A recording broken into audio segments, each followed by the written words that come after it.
नमस्कार, मैं हूं नेहा श्रीवास्तव। आप देख रहे हैं न्यूज अपडेट और बुलेटिन की शुरुआत सबसे बड़ी खबर की। जहां छत्तीसगढ़ विधानसभा चुनाव से ठीक कुछ महीने पहले ही कांग्रेस ने संगठन में बड़ा फेरबदल कर दिया है। प्रदेश पार्टी की कमान अब सांसद दीपक बैज को सौंप दी गई है। उन्हें छत्तीसगढ़ कांग्रेस का नया अध्यक्ष बना दिया गया है। दीपक बैज मोहन मरकाम की अब जगह लेंगे। पार्टी नेतृत्व ने अब तक के कार्यों के लिए उनके योगदान की सराहना की है।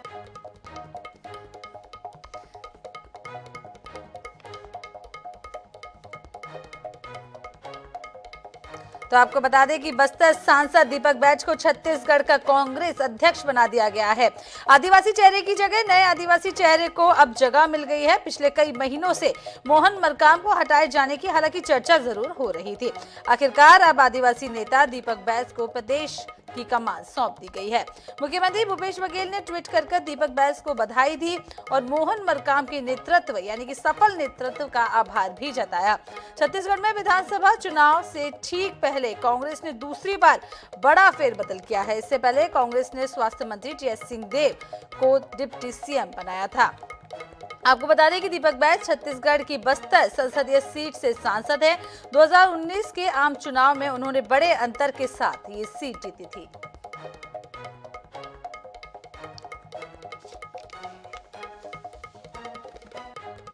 सीनियर लीडर, सत्ता और संगठन दोनों सभी लोगों से आशीर्वाद लेकर, सभी लोगों से तालमेल बिठाकर और सभी लोगों से चर्चा कर सामंजस्य बनाकर चलेंगे।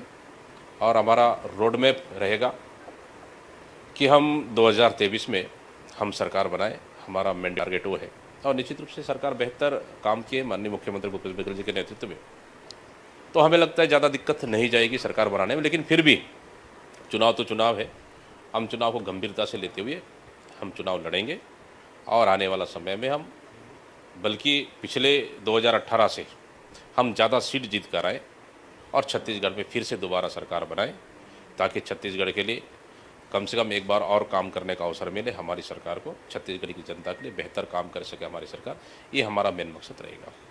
बस्तर क्षेत्र से सर आप आते हैं, 2019 लोकसभा चुनाव की बात करें, मोदी लहर में भी आप जीत कर जो है आते हुए नजर आए थे। रणनीतिक रूप से इस फैसले को अगर देखा जाए तो कांग्रेस की रणनीति किस तरीके से जो है इस फैसले के पीछे जो है समझ आ रही है? देखिए, कांग्रेस पार्टी लगातार रणनीति बनाती आ रही है। हमारी प्रभारी कुमारी शैलजा जी लगातार छत्तीसगढ़ आ रहे हैं, उनके साथ पूरी उनकी टीम है। हमारे तीनों प्रभारी सचिव वो भी लगातार मॉनिटरिंग कर रहे हैं, साथ में आ रहे हैं, लगातार बैठकें चल रही है, सत्ता और संगठन की बैठकें चल रही है। तो इस तरह से हम लोग का तो पहला टारगेट रहेगा कि हम छत्तीसगढ़ में 2023 का सरकार बना लें। फिर हम उसके बाद जस्ट 6 महीने के अंदर फिर दोबारा हमारी बड़ी चुनाव फिर होने वाली देश की चुनाव, उसको भी हमको जीत के आना है, उसको भी जीतना है। पिछले समय हम लोग 11 में से 2 सीट आए थे। इस समय हम प्रयास करेंगे कम से कम 10 सीट से ऊपर जाए। तो ये भी हमारा दोनों टारगेट 23 और 24 दोनों को टारगेट लेके हम काम करेंगे। बस्तर की भी 12 सीटें जो है देखने को मिलती नजर आती है। उन सीटों पर किस तरीके से जो है रणनीति खासतौर पर रहती हुई नजर आएगी? और पूरे प्रदेश के लिहाज से भी बात करें, क्योंकि हम देख रहे हैं कि लगातार प्रधानमंत्री भी जो है दौरे पर देखने को मिलते हुए नजर आए। अमित शाह का भी जो है अभी हाल फिलहाल में देखने को मिलता हुआ नजर आए। देखिए, बस्तर संभाग में हमारे पूरे ट्राइबल क्षेत्र है। सरगुजा और बस्तर को देखें तो बस्तर में हमारा 12 सीटें टोटल। इन 12 सीटों पे हमारा पूरा फोकस रहेगा। इसके अलावा हमारा जो ट्राइबल और एरिया है हमारा सरगुजा, ये भी हमारा फोकस रहेगा। पिछले समय अगर देखें तो हमारे 29 ट्राइबल सीटों में हम लोग ज़्यादा सीट जीत के आ रहे हैं।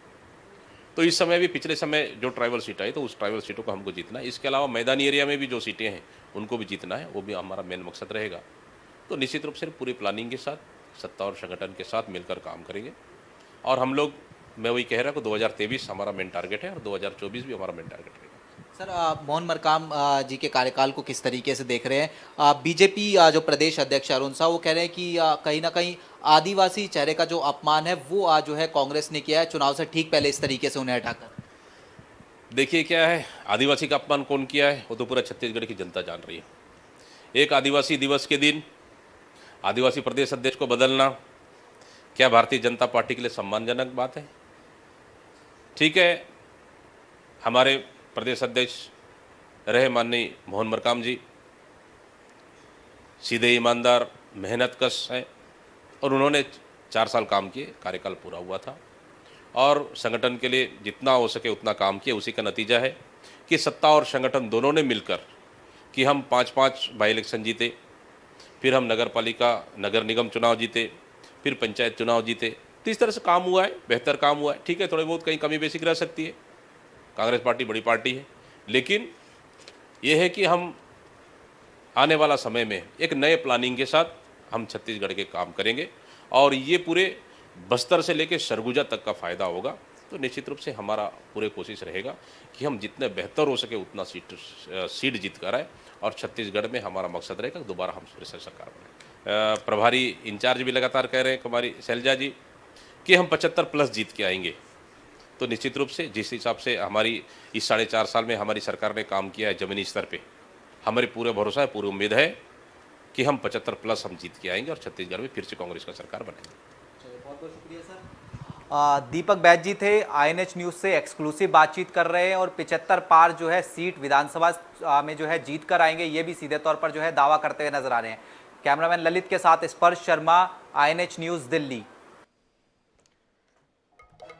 तो दीपक बैज को PCC चीफ बनाने का ऐलान कर दिया गया है। इस पूरी जानकारी के लिए, सब पर पूरी जानकारी के लिए हमारे साथ जगदलपुर से सीधे जुड़ गए हैं जीवानंद हरदर।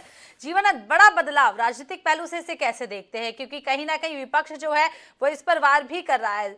चुनाव से ठीक 4 महीने पहले ये बदलाव क्यों, कारण क्या हो सकता है?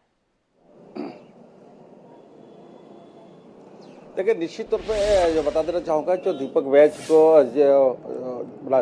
प्रदेश अध्यक्ष बनाए जाने पर यहाँ के जो युवाओं में ज़्यादा खुशी का माहौल देखा जा रहा है। और सबसे कारक जो सूत्र के माने तो मोहन मरकाम जो पहले पूर्व PCC अध्यक्ष रहे, वो वहाँ बताया जा रहा है कि जो NSU के जो अध्यक्ष NSU का अध्यक्ष जो आकाश शर्मा है, उनके पिताजी से तालमेल नहीं बन रहा था। ये भी बात सामने आ रही है। तो कहीं ना कहीं सत्ता संगठन में तालमेल की कमी रही है। यही कारण है कि अब चुनाव के 2 महीने पूर्व में ही इस प्रकार के PCC अध्यक्ष को हटाना कहीं ना कहीं ये बड़ी रणनीति है और बस्तर को साधने का भी प्रयास किया माना जा रहा है। और सबसे ये भी बात बताना चाहूँगा कि दीपक बैज जो बस्तर के कद्दावर नेता माना जाता है और सबसे कम उम्र में जो प्रदेश के जो बागडोर उसने दिया गया है, तो कहीं ना कहीं आदिवासी युवाओं से लेकर जितने युवा वर्ग है उन्हें साधने की कोशिश जरूर किया गया है। और इस प्रकार के बस्तर से आदिवासी वर्ग के जो प्रदेश अध्यक्ष बनाने का मकसद ये माना जा सकता है कि बस्तर के जो 12 के 12 सीट है वो कांग्रेस अपने पाले में लेना चाहते हैं। हालांकि अभी भी